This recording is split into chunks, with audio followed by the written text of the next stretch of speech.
Gloire au Seigneur. Amen. Nous sommes infiniment reconnaissants à Dieu, notre Père, pour la joie qu'il ne cesse de mettre dans nos cœurs. Amen. Nous traversons des moments difficiles. Financièrement, on peut passer par des moments difficiles.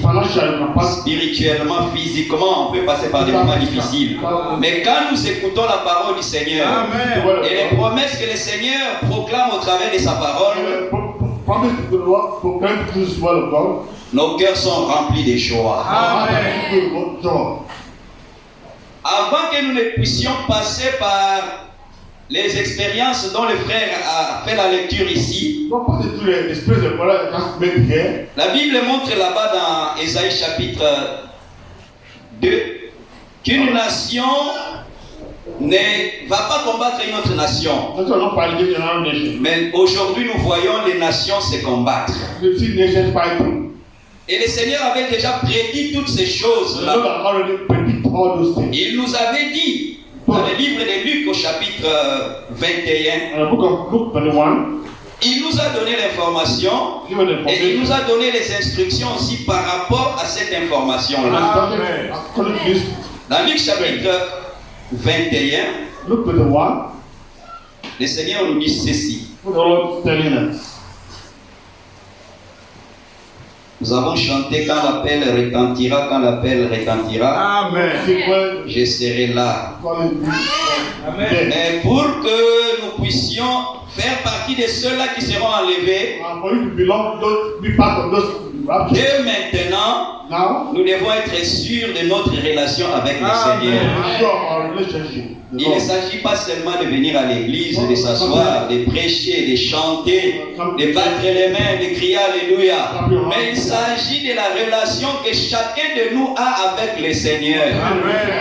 Nous devons le rencontrer individuellement comme Jacob l'a rencontré.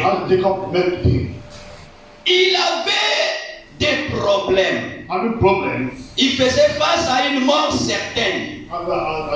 Mais une nuit, il a rencontré un homme. Il a lutté avec cet homme-là. Quand il rencontra cet homme, il était Jacob. Ça veut dire quoi? Supplanteur, menteur. Ça, c'était avant la rencontre avec cet homme. Et après avoir rencontré cet homme lui a demandé, quel est ton nom? Il a dit, je suis Jacob. Mais cet homme qu'il a rencontré a dit, ton nom ne sera plus Jacob. Tu seras appelé prince avec le Seigneur. Ça veut dire quoi, Israël? La rencontre avec cet homme a changé la nature de Jacob. À tel point que la Bible montre, quand ils ont lutté ensemble, avant que le soleil ne se lève, cet homme a touché Jacob au niveau de la hanche. Et Jacob, dès ce jour-là, a commencé à marcher en boitant. Il a commencé à marcher différemment. Amen. Ça veut dire quoi? Si nous rencontrons le Seigneur dans une expérience personnelle, notre vie va changer au nom du Seigneur Jésus-Christ. On ne change pas encore puisqu'on n'a pas encore fait la rencontre. On pense l'avoir rencontré. Mais si réellement on l'a rencontré, notre façon de parler, notre amour les uns vers les autres, notre zèle pour le Seigneur, l'éprouveront. Amen. Notre amour envers le Seigneur, comment nous pouvons le mesurer? Dieu, on ne le voit pas. Mais notre amour pour le Seigneur, nous le mesurons dans la façon dont nous aimons les uns les autres. C'est dans cette façon-là que nous pouvons estimer notre amour pour le Seigneur. Alors, Jacob a été changé après la rencontre avec cet homme. Mais ça, ce n'était pas un homme ordinaire. Cet homme qui a rencontré Jacob, c'est un homme qui est Dieu manifesté dans la chair. Ce même homme avait rencontré cette femme au puits. Oui, la femme avait vécu avec 5 maris.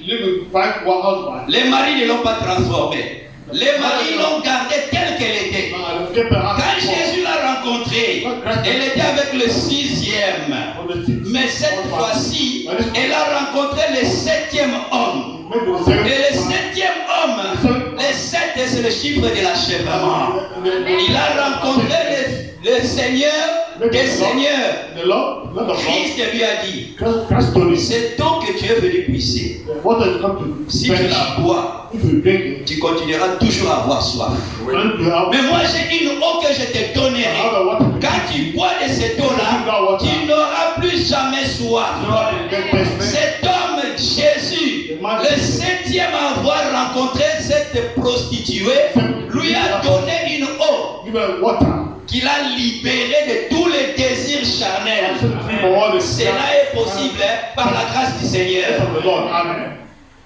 Nous devons rencontrer cet homme pour que nos vies soient transformées. Et cela avant que ces grands événements ne puissent se produire. Mais avant que ces événements ne puissent se produire, dans Luc chapitre 19, Luc chapitre 21, la Bible nous dit, à partir du verset 25,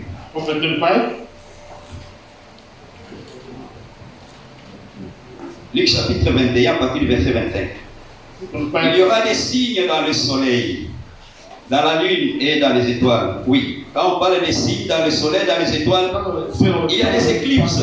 Même cette année, il y a des éclipses qui sont prévues. Les éclipses sont prévues même au courant de cette année. On parle des éclipses solaires, éclipses lunaires. Et sur la terre, il y aura de l'angoisse chez les nations qui ne sauront que faire au bruit de la mer et des flots. Les hommes rendant l'âme de terreur dans l'attente de ce qui surviendra pour la terre, car les puissances des cieux seront ébranlées. Alors, on verra le Fils de l'homme venant sur une nuée avec puissance et une grande gloire. Quand ces choses commenceront à arriver, redressez-vous et levez vos têtes parce que votre rédemption est proche. Amen. Amen. Quelles sont ces choses-là dont le Seigneur a parlé? Quand nous les verrons se réaliser, que nous devons redresser nos têtes. Chapitre 21 toujours. Verset 9. Quand vous entendrez parler des guerres et des soulèvements, ne soyez pas effrayés, car il faut que ces choses arrivent premièrement, mais ça ne sera pas sitôt la fin.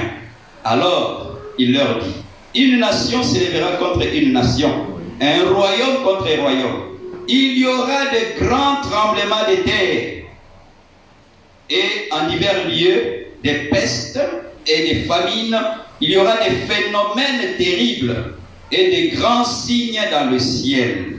Mais Jésus dit, quand ces choses commenceront à arriver, redressez-vous et levez vos têtes parce que votre délivrance approche. Amen. Amen. L'information, c'est que quand nous verrons ces choses arriver, notre délivrance est proche. Mais qu'est-ce que nous devons faire pendant que ces choses-là arrivent? La Bible donne l'information et nous donne aussi les instructions à suivre pour se conformer à l'instruction qui est donnée. Le verset 34. Prenez garde à vous-même. Ne craignez que vos cœurs ne s'appesantissent par les excès du manger et du boire et par les soucis de la vie, et que ces jours ne viennent sur vous à l'improviste, car il viendra comme un filet sur tous ceux qui habitent sur la face de toute la terre. Veillez donc et prier en tout temps. Ça sont les instructions. Nous devons veiller et nous devons prier en tout temps. Et que ce jour ne vienne pas sur vous à l'improviste, car il viendra comme un filet sur tous ceux qui habitent sur la face de toute la terre. Veillez donc et priez en tout temps, afin que vous ayez la force d'échapper à toutes ces choses qui arriveront et de paraître debout devant le Fils de l'homme. Amen. Amen. La Bible nous exhorte, quand nous voyons ces choses-là arriver, nous devons prier. Amen. Et quand nous parlons de la prière, ce n'est pas seulement quand nous venons ici à l'église que nous devons prier. Quand nous parlons de la prière, même chez nous, même dans le taxi, même au bureau, même au travail, nous pouvons adresser des prières au Seigneur. La Bible ne dit pas prier longuement. Non. La Bible dit prier sans cesse. C'est différent. Prier longuement et prier sans cesse, c'est différent. Prier sans cesse, ça veut dire quoi? À chaque fois que tu as l'opportunité, tu peux murmurer une prière vers le Seigneur. Et par rapport à la prière, la Bible nous dit dans le livre de 1 Pierre,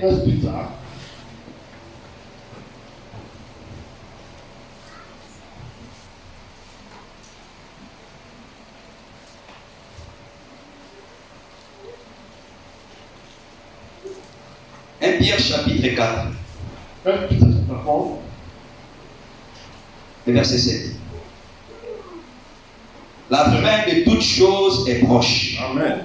Soyez donc sages et sobres pour vaquer au travail. Non. Pour vaquer au commerce. Non. La fin de toutes choses est proche. Soyez donc sages et sobres pour vaquer à la prière. Amen. Avant tout, ayez les uns pour les autres un ardent amour, car l'amour couvre une multitude de péchés. Amen. Amen. On nous exhorte à prier. Amen. Et là-bas, dans Luc chapitre 21, ce n'est pas seulement la prière. On nous exhorte aussi à veiller. Luc chapitre 21. Là, on nous parle aussi de veiller. On doit aussi veiller.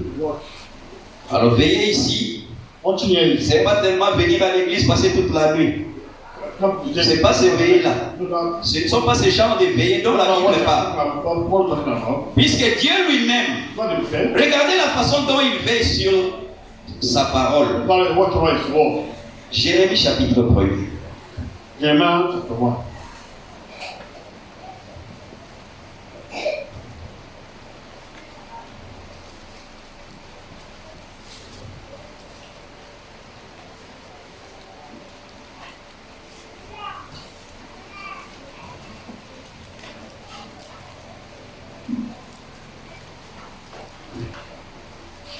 Nous sommes dans le livre de Jérémie au chapitre 1er. Jeremiah chapter 1. Nous sommes au verset 13.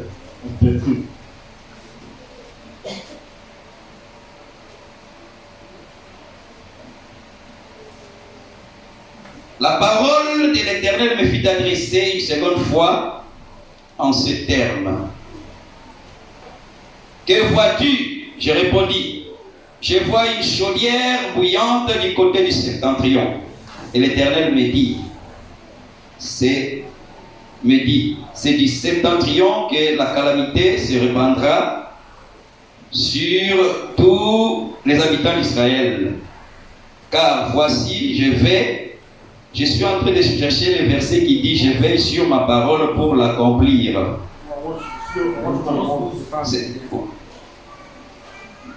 Oui, c'est le verset 11. Merci frère.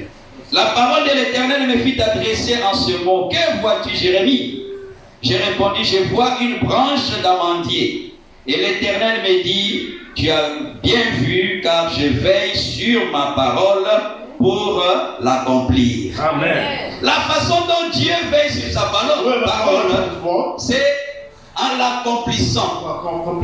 Nous aussi, nous devons veiller sur la parole de Dieu en mettant la parole de Dieu en pratique. Amen. Dans la Bible, Dieu dit, au travers, je crois, du roi David, que tu gardes mes paupières en éveil.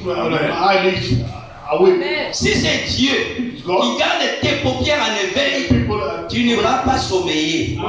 Mais si c'est toi-même, tu dis alors je vais veiller. Psaume chapitre 77. Psalm 77.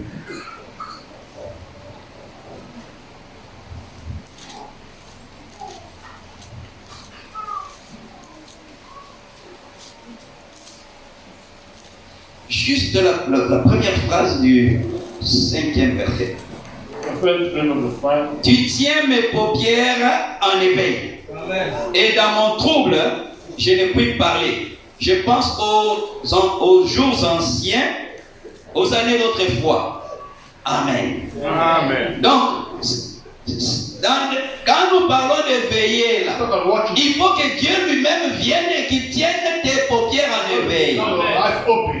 Alors, tu ne vas pas sommeiller. Il y a un frère qui a donné un exemple. Ils étaient à l'église, c'était une veillée. Ils étaient en train de chanter. Lui, il était à la chair.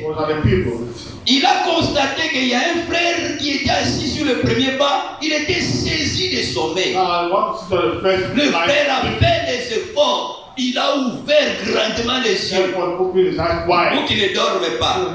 Mais dans ce cas-là, c'est que c'est lui-même qui essayait de tenir ses paupières en éveil.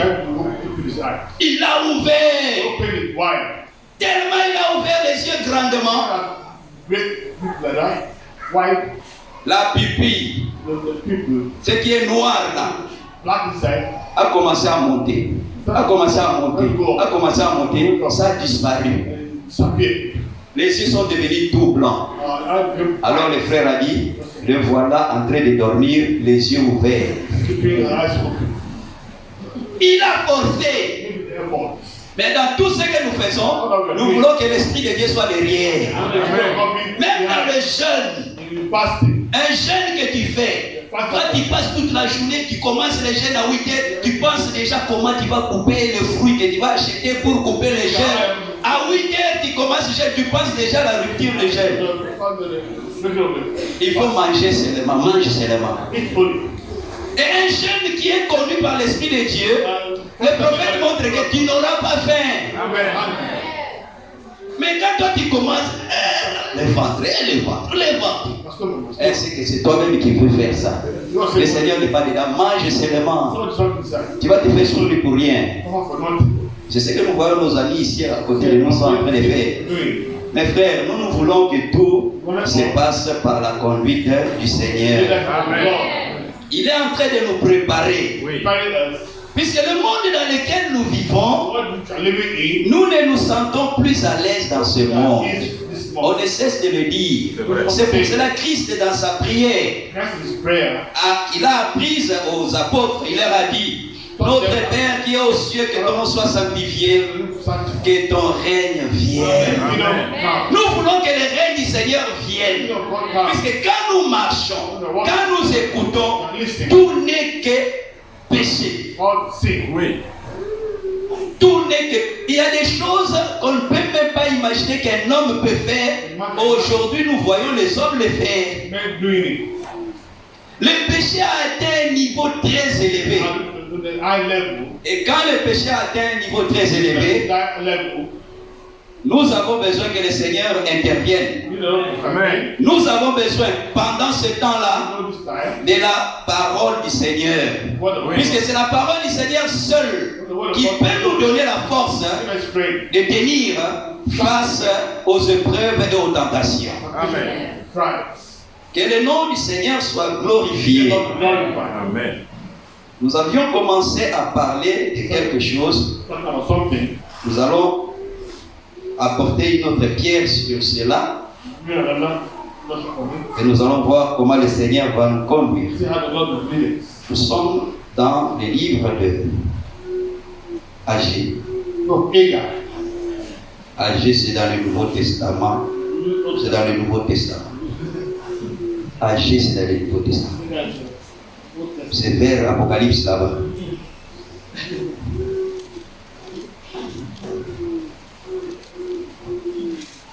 Agé, c'est dans l'Ancien Testament, l'un des derniers livres de l'Ancien Testament. Nous allons nous mettre debout par respect à la lecture de la parole du Seigneur. Ce sont les versets que nous avons lus la dernière fois. Nous allons encore les relire et voir comment nous pourrons évoluer. À partir du verset 1er, Agé chapitre 2. Le 21e jour du 7e mois, la parole de l'Éternel se révéla par Agé le prophète en ces mots. Parle à Zorobabel, fils de Shealtiel, gouverneur de Juda, à Josué, fils de Jotsadak, des grands sacrificateurs, et au reste du peuple, et dis-leur: quel est parmi vous le survivant qui ait vu cette maison dans sa gloire première? Et comment la voyez-vous maintenant, telle qu'elle est? Ne paraît-elle pas comme rien à vos yeux? Maintenant, fortifie-toi, Zorobabel, dit l'Éternel. Fortifie-toi, Josué, fils de Jotsadak, grand sacrificateur. Fortifie-toi, peuple entier du pays, dit l'Éternel, et travaillez. Car je suis avec vous, dit l'Éternel des armées. Je reste fidèle à l'alliance que j'ai faite avec vous. Quand vous sortez de l'Égypte, et mon esprit est au milieu de vous, ne craignez pas. Car ainsi parle l'Éternel des armées, encore un peu de temps, et j'ébranlerai les cieux et la terre, la mer et les secs. J'ébranlerai toutes les nations. Les trésors de toutes les nations viendront, et je remplirai de gloire cette maison, dit l'Éternel des armées. L'argent est à moi et l'or est à moi, dit l'Éternel des armées. La gloire de cette dernière maison sera plus grande que celle de la première, dit l'Éternel des armées, et c'est dans ces lieux que je donnerai la paix, dit l'Éternel des armées. Amen. Amen. Alors ensemble, on va prier brièvement pour la parole. Même si les moments que nous allons passer en écoutant la parole seront courts, mais que le Seigneur permette que nous puissions recevoir quelque chose pour notre préparation. Amen. Prions.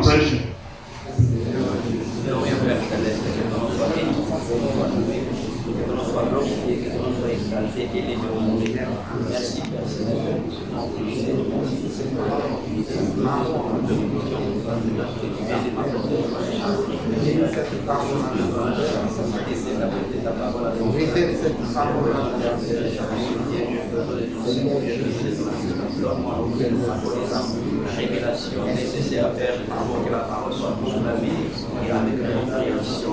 Merci de Dieu, merci de Dieu, merci de Dieu, il faut magnifier, exalter, élever,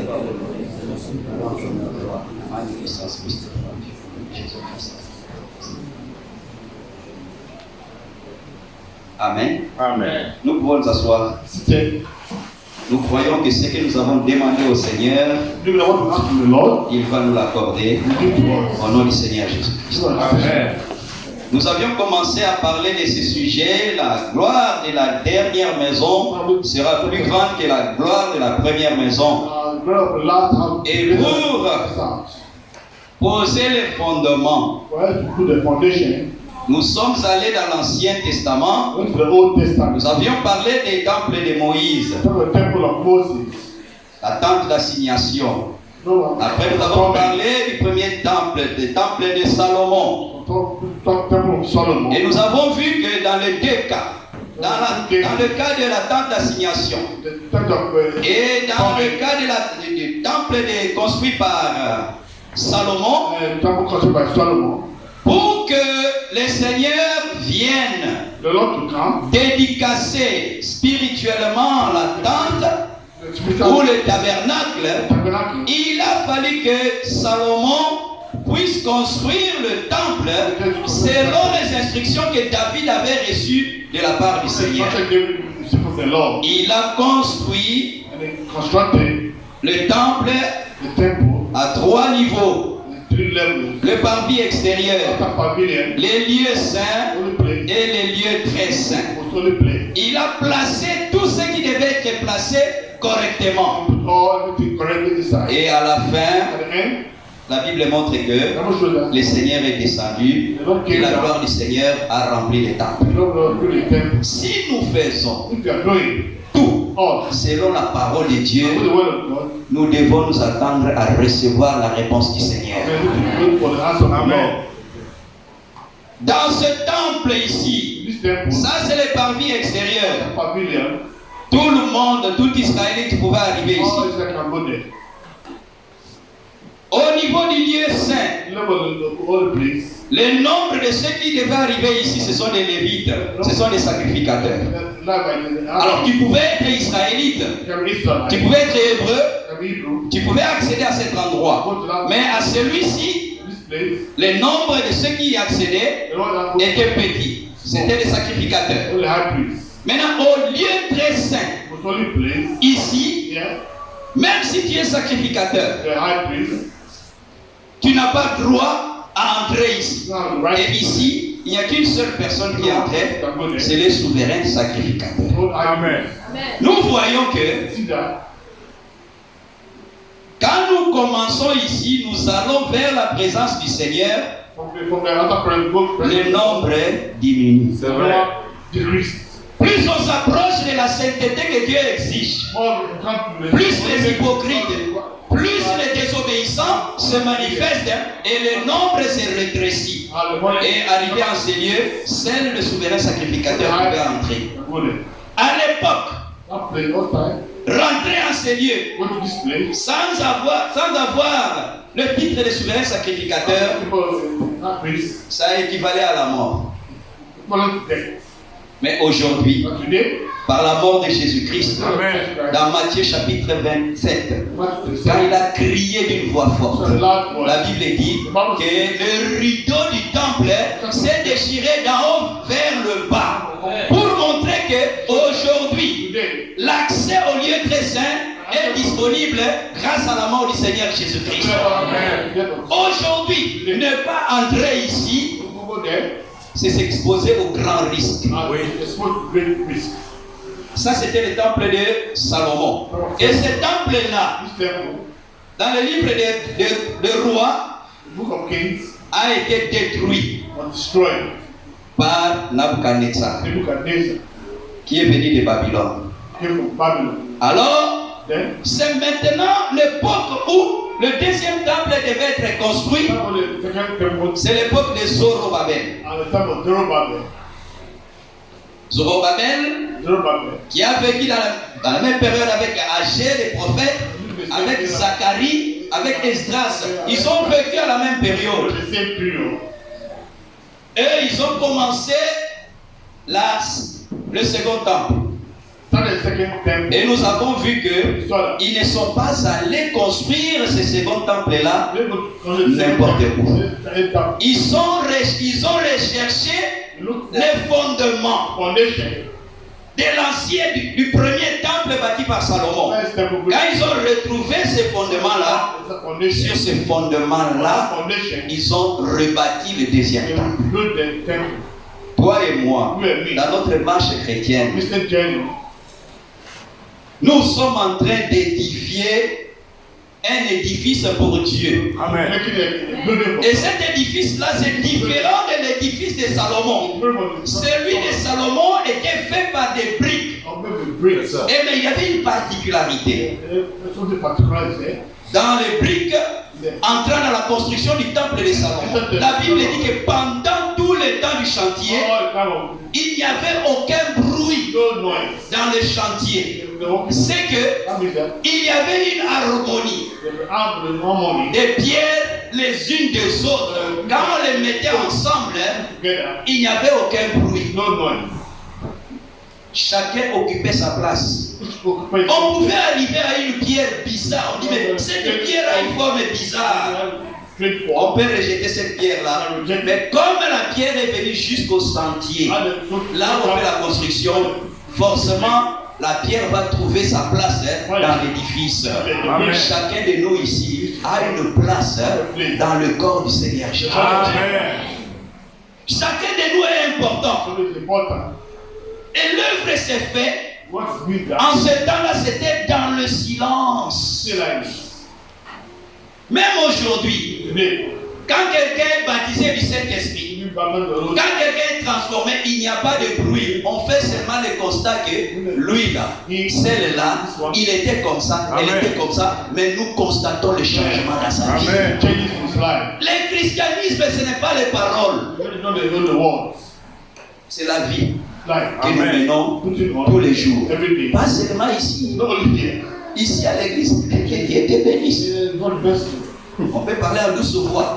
Mais quand nous sommes ailleurs, on parle, on crie, on manifeste la colère.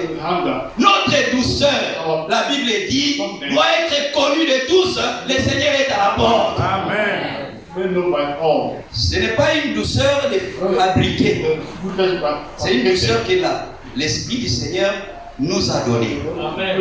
Alors, Zorobabel ont commencé la construction du deuxième temple. C'est là où nous avons lu dans Agé. Et quand ils ont commencé la construction du deuxième temple, la Bible montre ici, Agé chapitre 2, au verset 3. Quel est parmi vous le survivant qui ait vu cette maison dans sa gloire première? Et comment le voyez-vous maintenant tel qu'elle est? Ne paraît-elle pas comme rien à vos yeux? Oui. Pendant qu'on construisait le deuxième temple, il y avait des personnes qui avaient vécu au temps du premier temple. Ils ont vu la gloire du premier temple. Et ces personnes-là pouvaient comparer la gloire du premier temple à la gloire du deuxième temple. Et ils pouvaient penser que le deuxième temple n'avait pas de gloire. Frère, pour devenir grand, on commence par être petit. Amen. Les bébés que nous voyons ici courir ici, là, surtout les garçons, les bébés garçons que nous voyons, ils ont déjà la barbe à eux. Amen. Même étant petits comme ça, comme nous les voyons courir ici, devant le Seigneur, la barbe est déjà là. Donnons-lui seulement à manger. Donnons-lui seulement à manger. La barbe paraîtra. C'est ce qui est petit qui devient grand. Ne nous fions pas aux apparences. Ne nous fions pas aux apparences. L'apparence extérieure, c'est ce à quoi l'homme regarde. Mais la Bible dit que Dieu ne regarde pas à ce que l'homme regarde. Puisque l'homme regarde à l'apparence extérieure, mais Dieu regarde à ce qu'il y a dans le cœur.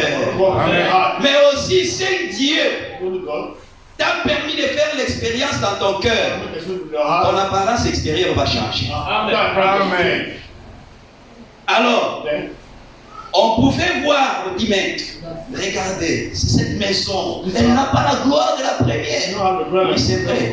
Toi et moi aujourd'hui, comme briques, entrant dans l'édifice, appelé la maison de Dieu, les gens peuvent nous regarder. La puissance que Paul avait, la puissance que Pierre avait, la puissance que Jean avait, si on cherche ça dans les églises aujourd'hui, on ne le voit pas. On peut mépriser l'œuvre. Mais soyons fidèles seulement. Et ne fabriquons pas quelque chose. Laissons Dieu agir au travers de sa parole. Quand on veut fabriquer, alors c'est en ce moment-là qu'on va au-delà des frontières. Laissons le Seigneur. Croyons au Seigneur. Nous avons reçu la parole. Soyons obéissants à la parole. Continuons à marcher au temps marqué par le Seigneur. Lui-même, il viendra et il va nous remplir de son esprit. Amen. Nous avons besoin de l'esprit. Puisque c'est l'esprit qui nous donne l'assurance aujourd'hui. Si Christ vient, nous ferons partie de ceux-là qui seront enlevés. Amen. C'est l'Esprit qui nous donne cette assurance. C'est pour cela, nous venons à l'église 5 ans, 10 ans, 3 ans, 2 ans. Avez-vous reçu le Saint-Esprit depuis que vous avez cru? Ah, ça c'est une question difficile.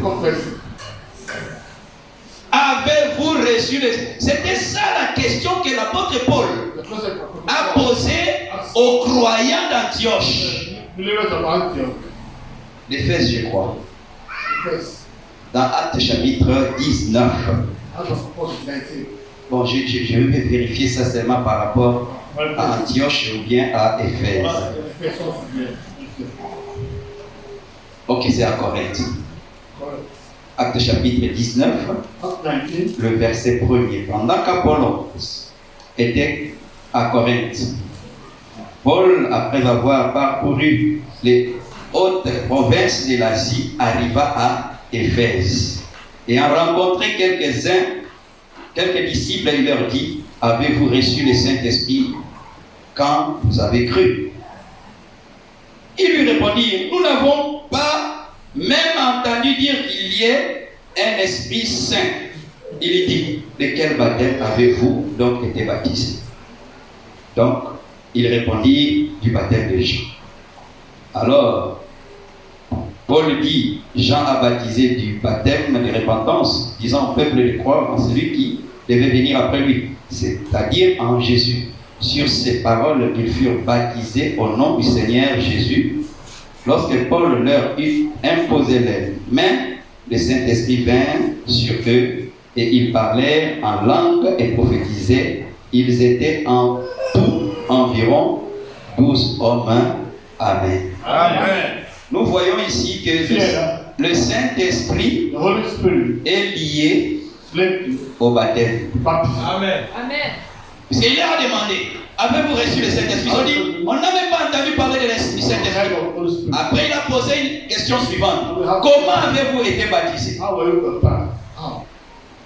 Il a compris que un mauvais baptême conduit à la non-réception du Saint-Esprit.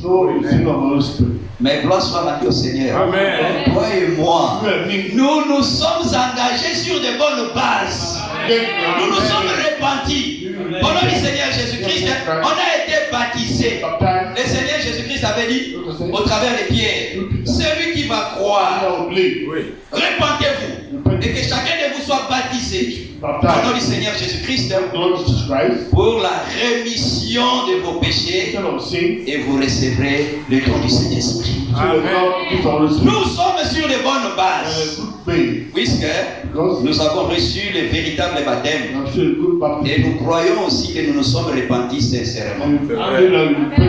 Puisque une mauvaise repentance, tu vas te baptiser, tu souris même.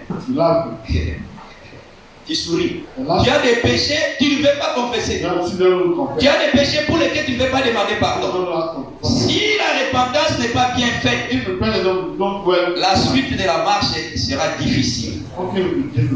Mais si nous nous repentons et que nous nous baptisons sincèrement, Dieu est fidèle à sa parole. Il va nous donner son esprit. Alors, verset 4. Agé chapitre 2. Chapitre 2.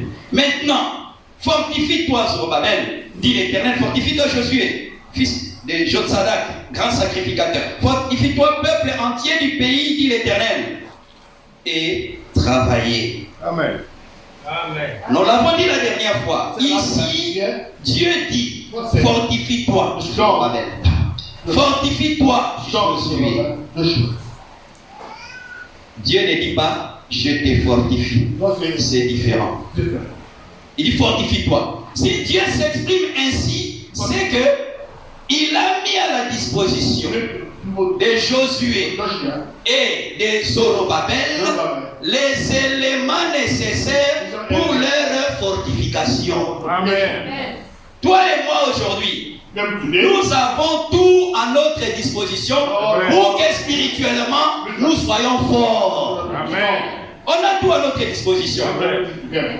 Et tout cela se résume en la parole du Seigneur. Amen. Nous avons cela. Vaincre l'orgueil. Vaincre la prostitution. Vaincre le maquillage. Christ nous a tout donné au nom du Seigneur Jésus-Christ. Amen. Tout est à notre disposition. Alors, nous avons dit la dernière fois comment Josué, Dieu lui a donné les mêmes paroles. Et comment Josué, Dieu lui a dit, tu as la loi de Moïse à ta disposition. Médite-la jour et nuit. Amen. Observe-la jour et nuit. On avait dit que la parole de la loi ne s'éloigne pas de ta bouche. Oui. On avait donné l'exemple de quelqu'un qui prend la Bible et met ça à côté de sa bouche pour que la parole de la loi ne s'éloigne pas de sa bouche. Non. Cette parole de Dieu, dans tout ce que nous disons, la Bible dit tout ce que vous dites en parole et en action, faites tout au nom du Seigneur Jésus-Christ. Tout ce que nous devons dire doit être en accord avec les Écritures. Alors, la Bible dit médite la jour et nuit. Ça, nous ne le faisons pas souvent. La parole de Dieu, quand on a le temps, on est seul, on peut la prendre et lire à haute voix. La foi vient de ce qu'on entend. Ce que toi-même tu vas prononcer, c'est ce que toi-même tu vas entendre. Ça peut te donner la foi au nom du Seigneur Jésus-Christ. La foi vient de ce qu'on entend. Prends la Bible. Dieu a tant aimé le monde qu'il a donné son Fils unique afin que quiconque croit dans lui ne périsse point, mais qu'il ait la vie éternelle. Tu l'as dit. Tes oreilles les entendent. Ça te donne la foi. On doit méditer. On avait parlé des Hébreux. Comment ils méditent. Tu vas devant le mur de lamentation. Ils sont en train de vibrer. Tout le corps bouge. Ils sont en train de répéter la parole du Seigneur. Et la Bible continue à dire aussi, nous devons aussi travailler. Amen. Le frère en a parlé un peu ici légèrement. Nous tous ici, là, nous sommes des travailleurs du Seigneur. Chacun a un rôle précis à faire dans l'œuvre du Seigneur. Christ, ça il ne s'agit pas seulement des adultes, même les enfants. Puisque Jésus a 12 ans, écoutez ce que lui-même à 12 ans il disait. Non, vous pouvez observer la parole de Dieu puisque vous êtes âgé, ce n'est pas question d'âge. Un enfant peut faire une expérience plus qu'un adulte. Nous sommes dans le livre de Luc.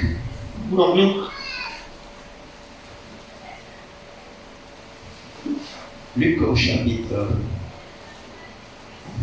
2.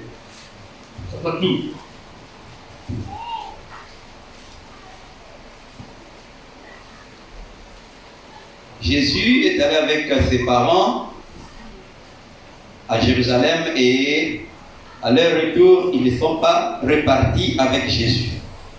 C'est ça la suite que nous lisons à partir du verset 48.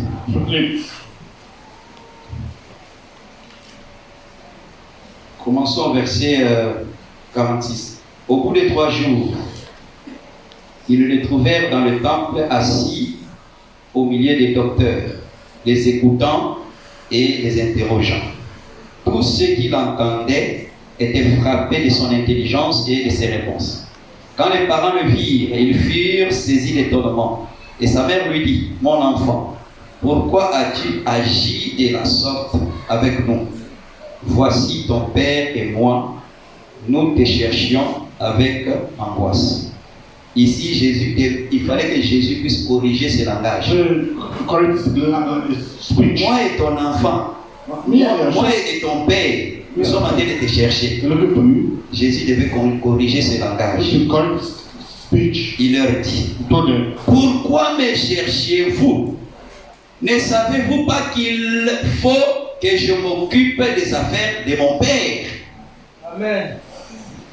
S'il devait s'occuper des affaires de son père, comme Marie voulait le signifier, c'est qu'il devait être dans un atelier en train de raboter.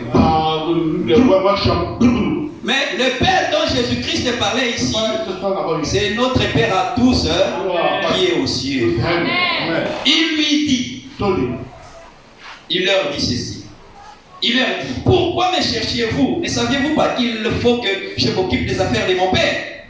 Mais ils ne comprirent pas ce qu'il leur disait. Puis, il descendit avec eux pour aller à Nazareth. Il leur était soumis. Oui, comme enfant, il était soumis. Sa mère gardait toutes ces choses dans son cœur. Et Jésus croissait en sagesse et en stature et en grâce devant Dieu et devant les hommes. Amen. Amen. Même étant enfant, 12 ans, il était en train de travailler pour le Père. Amen. Les sœurs ne peuvent pas passer ici pour apporter la parole de Dieu. Mais la sœur peut servir le Seigneur dans la chorale. Amen. La sœur peut servir le Seigneur dans le jeûne et dans les prières. Chacun de nous a un rôle à jouer dans la maison du Seigneur. Nous devons travailler. C'est pour cela. Jésus-Christ avait dit dans Matthieu chapitre 6, cherchez premièrement le royaume de Dieu et sa justice. Et le reste vous sera donné par-dessus tout. Amen. Mettons la parole de Dieu en première position. Et le reste est là. Ça peut être le travail. Mais ayons d'abord une base. La base là, c'est le royaume de Dieu et sa justice. Le reste, ça peut être les enfants. Ça peut être le mariage. Ça peut être le travail. Ça peut être une bonne position. Ça peut être la prospérité. Mais d'abord, cherchons le royaume de Dieu. Amen. Si nous avons le royaume de Dieu, Dieu nous dit, le reste, lui-même il viendra ajouter. Alors, travaillons. Travaillons en écoutant les prédications. Travaillons en priant. Travaillons en gênant. Travaillons pour le royaume du Seigneur. Amen. Et la Bible montre dans Agé.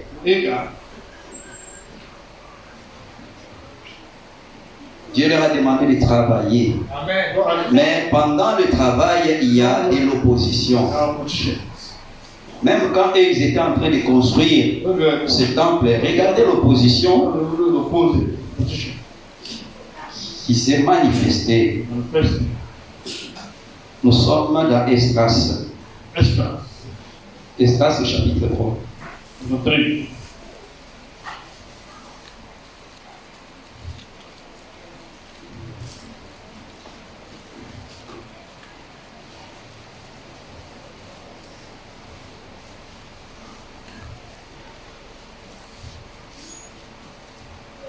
Esdras chapitre 4.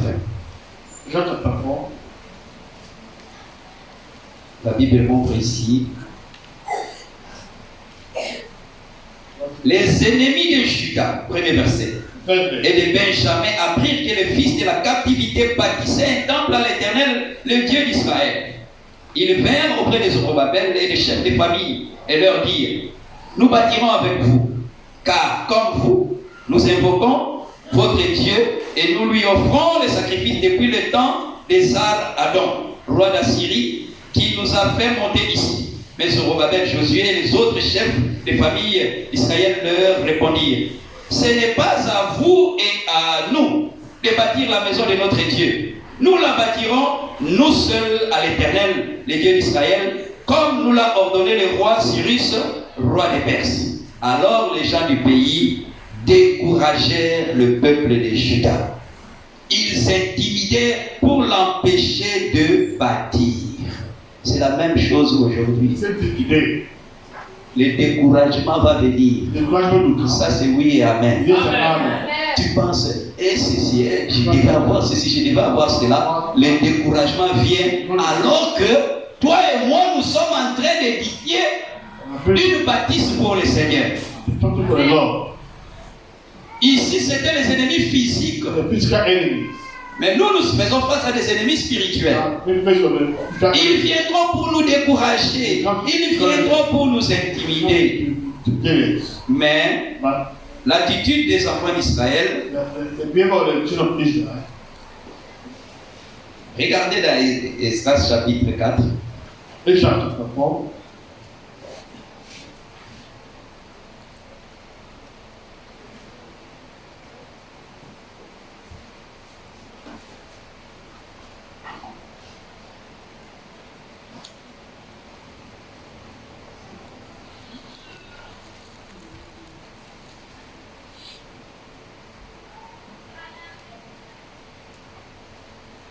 La Bible dit ceci, Esdras chapitre 4,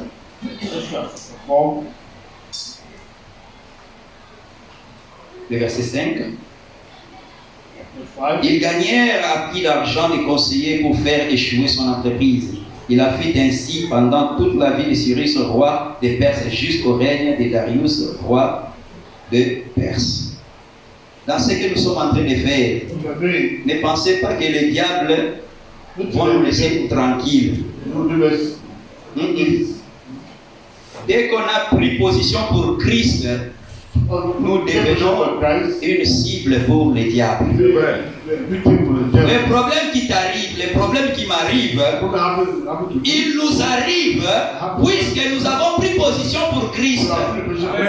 Ceux qui sont déjà à Satan, quelquefois ils ne passent pas par les troubles par lesquels toi et moi nous sommes en train de passer. C'est que les difficultés qui nous arrivent prouvent suffisamment que nous sommes dans le monde, mais nous ne sommes pas du monde. Amen. Nous faisons face à tous ces problèmes-là. Mais comme le fait nous a fait lire, je crois dans les livres d'Ésaïe, on a un arbitre, l'arbitre des nations. Le match que tu es en train de jouer, la souffrance par laquelle tu es en train de passer, les difficultés par lesquelles moi je suis en train de passer, ont eu un commencement. Mais un jour, l'arbitre des nations, il va siffler et il va mettre fin à tous nos problèmes au nom du Seigneur Jésus-Christ. Que ces problèmes-là ne nous découragent pas. Il y a des découragements. On prend le cas d'Élie. Élie a fait descendre le feu du ciel. Une bonne expérience. Mais après Élie, il est allé quelque part découragé. Il dit Seigneur, il faut me tuer. Il a demandé la mort. À cause des problèmes, à cause des souffrances, à cause des épreuves qu'il avait, il a demandé la mort. Mais Dieu est venu, il lui a donné la nourriture. Dieu lui a donné la nourriture. Dieu lui a donné la nourriture et il s'est senti fort. Et la nourriture dont nous avons besoin, qui peut nous donner la force. Les épreuves, on les aura toujours. La Bible dit à chaque jour suffit son bonheur. C'est ça? Non. À chaque jour suffit sa peine. Amen. Nous allons passer par les peines, nous allons passer par les difficultés, mais c'est lui qui nous a appelés pour l'édification de ce temple. Il a dit ceci. Il a dit ceci. Nous sommes dans Agé chapitre 2, le verset 5. Je reste fidèle à l'alliance que j'ai faite avec vous. Quand vous sortîtes de l'Égypte et mon esprit est au milieu de vous, ne craignez pas. Car ainsi parle l'Éternel des armées, encore un peu de temps, et j'ébranlerai les cieux et la terre, la mer et le sec, j'ébranlerai toutes les nations, les trésors de toutes les nations viendront, et je remplirai de gloire cette maison, dit l'Éternel des armées. Cette maison, quand Zorobabel a fini de la construire, le Seigneur est venu, il a consacré la maison. Mais, en l'an 70 après Jésus-Christ, les Romains sont venus. Babylone est venue. Et ils ont cassé, ils ont détruit la maison. Alors Dieu a commencé maintenant l'édification d'une maison spirituelle au temps des apôtres. Amen. Amen. Il a commencé l'édification en appelant les apôtres, en appelant les disciples, hommes, femmes. Pendant 3 ans et demi, il leur a donné la parole. Pendant 3 ans et demi, il leur a donné la parole. Mais avant qu'ils puissent aller, il leur a dit, allez à Jérusalem.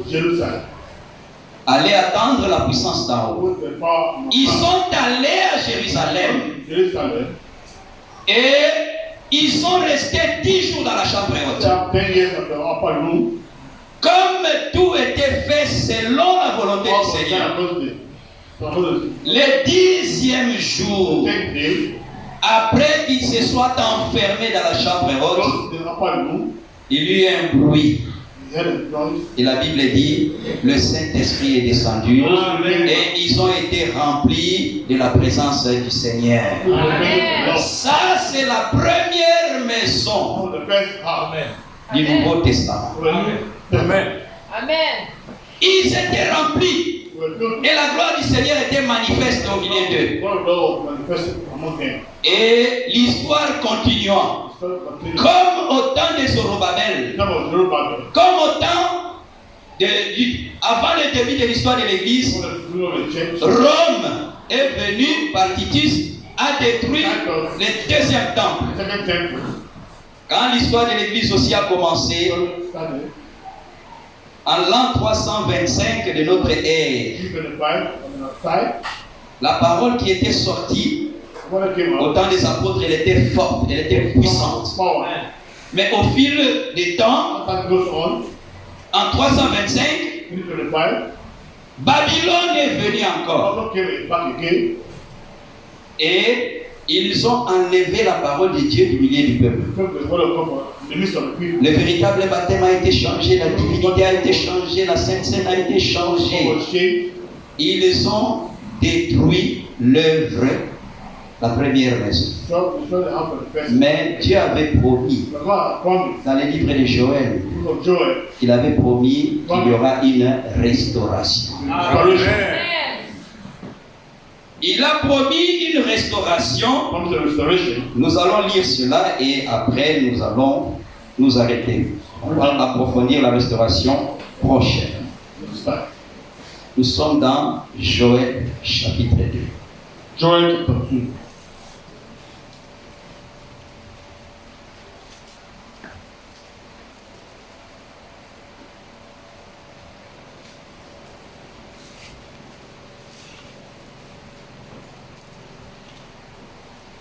Joël chapitre 1er. Après nous irons dans Joël chapitre 2. Verset 3, Joël chapitre 1. Racontez-les à vos enfants, et que vos enfants les racontent à leurs enfants, et leurs enfants à la génération qui suivra. C'est qu'a laissé le Gazam, la sauterelle l'a dévoré. C'est qu'a laissé la sauterelle, le Gélec l'a dévoré. C'est qu'a laissé le Gélec, le Asile l'a dévoré. Ça, c'est la destruction de l'œuvre que le Seigneur a commencé à la Pentecôte. Amen. Mais Dieu a promis, comme Dieu c'est un Dieu de promesses, il a promis ceci dans Joël chapitre 2, au verset 23. Et vous, enfants de Sion, soyez dans l'allégresse et réjouissez-vous en l'Éternel votre Dieu, car il vous donnera la pluie en son temps. Il vous enverra la pluie de la première et de l'arrière-saison, comme autrefois. Les serres se rempliront de blé, les cuves se regorgeront de mou d'huile. Je vous remplacerai les années qu'ont dévoré la sauterelle, le Gélec, le Asile et le Gazam, ma grande armée que j'avais envoyée contre vous.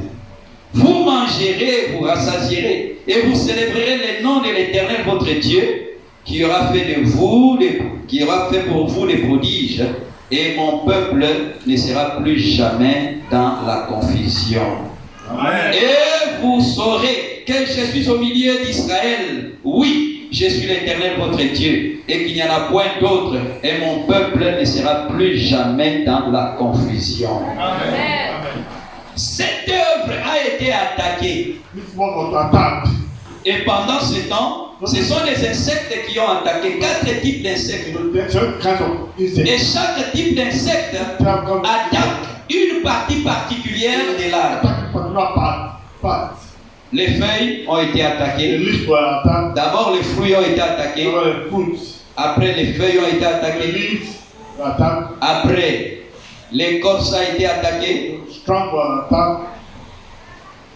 L'écorce. L'écorce a été attaquée. Et ensuite, c'est la sève qui a été attaquée. La sève a été. Chaque insecte a attaqué une partie de l'arbre. L'arbre était complètement à terre. L'œuvre était complètement à terre. Mais Dieu a promis qu'il va nous ramener ce que les insectes avaient détruit. Et la restitution a commencé par Luther. Il est venu avec la justification par la foi au nom du Seigneur Jésus-Christ. Amen. Ça, c'est une étape de la restitution. Et après est venu John Wesley. Le juste vivra par la foi. Ça, c'est la sanctification. Ensuite est venu les pentecôtistes avec les dons.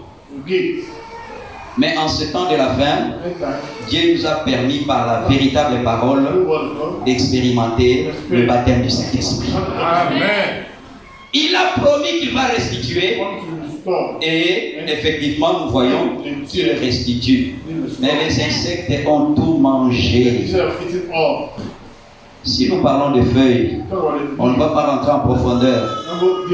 Les feuilles d'un arbre, même les feuilles d'un arbre, quand nous sortons d'ici, on ne se met pas debout sous le soleil. On part sous l'arbre. Les frères sous l'arbre, la sœur sous l'arbre. Les feuilles, type de la communion fraternelle. Il y a les fruits de l'esprit qui sont aussi là-bas. Les fruits aussi ont été détruits. Galates chapitre 5, on parle du premier fruit, c'est l'amour. On parle de la patience. Et la Bible nous exhorte à nous aimer les uns les autres. Si quelqu'un est sujet de se plaindre de l'autre, qu'il le pardonne. Amen. Amen. Amen.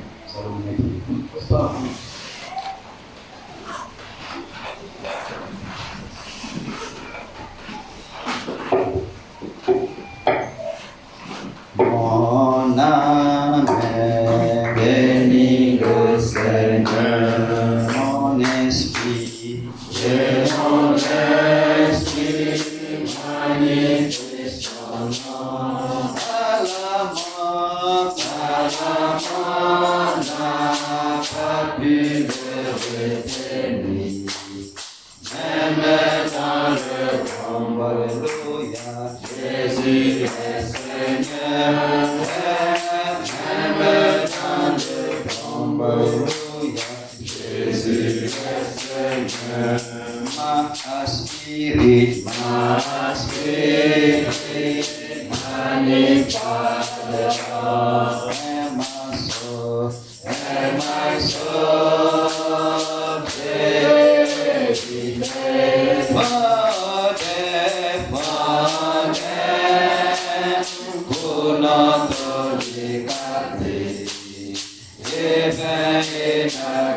Hallelujah, Jesus, you are Lord. Hallelujah, Jesus, you are Lord. Alors ensemble, nous allons élever nos voix. Lift our voices. Nous adressons au Seigneur. Come to the Lord. Nous qui sommes concernés par ce deuxième temple. We continue through the second temple. C'est vrai. Aujourd'hui, Today, la gloire the glory qui était dans la première maison, of the first house. on ne la voit pas encore se manifester. You see it Mais nous manifesting. croyons que Believe that. nous avons le même Dieu That the same que God. ceux-là qui ont vécu la première gloire. Amen. Those who live the first glory. Ayant le même Dieu Have the same qui ne God. fait exception des personnes. Those C'est who vrai. know person. Lui qui aimait Pierre, lui qui aimait Jean, lui qui aimait Paul. Love Paul. L'amour qu'il avait pour ces gens-là, The love for those c'est le même amour qu'il a pour toi et moi aujourd'hui. Same love Amen. for you today. Les mêmes expériences Same qu'il a permis experience. que ces gens-là puissent faire Things allowed people to do. par la foi aujourd'hui, By faith today. il va nous permettre à nous aussi de faire les mêmes expériences. Amen. Experience. Mais la Bible dit, I will say that. nous devons nous fortifier. To be strong. Amen. Nous avons vu comment nous devons nous fortifier. See how to be La strong. Bible dit, nous devons travailler. To walk. Nous avons vu comment nous devons travailler. Know how to- Et la Bible dit, I will say that. ne craignez rien. Amen. Jésus-Christ avait dit, je suis avec vous tous les jours See every day. jusqu'à la consommation du At temps. the end of time. Nous allons nous adresser au Seigneur alors que nous voyons la fin de toutes choses See approcher, all the things come to an end. qu'il puisse réveiller, nous réveiller du sommeil And spirituel, look at God qu'il puisse nous secouer spirituellement Shake us pour spiritually. que nous réalisions que Know that. tout peut prendre fin à n'importe quel moment. Oui. Love at any moment. Ça peut ne pas être l'enlèvement, Not be in the rapture. mais la mort peut venir à n'importe quel moment. Let that come at any moment. Et écourter même les projets. Non, je vais faire ceci, je vais faire cela, je vais faire cela. Project do that. Quand ça arrive, tous les projets se taisent. C'est vrai. Mais nous voulons, avant que ces moments fatals, ces moments difficiles ne puissent arriver, Come up. que nous ayons fait la rencontre avec le Seigneur, Amen. comme Jacob l'avait fait en son temps. It's time. Et quand on nous pose la question, That's the question. as-tu reçu le Have Saint-Esprit? you received the Holy Spirit? Que nous ne puissions pas balbutier, que nous ne puissions pas hésiter, Don't que nous hesitate. puissions dire clairement, Let say je clearly. l'ai reçu Amen. Say, au nom du Seigneur Jésus-Christ. Amen. Prions ensemble. pray today.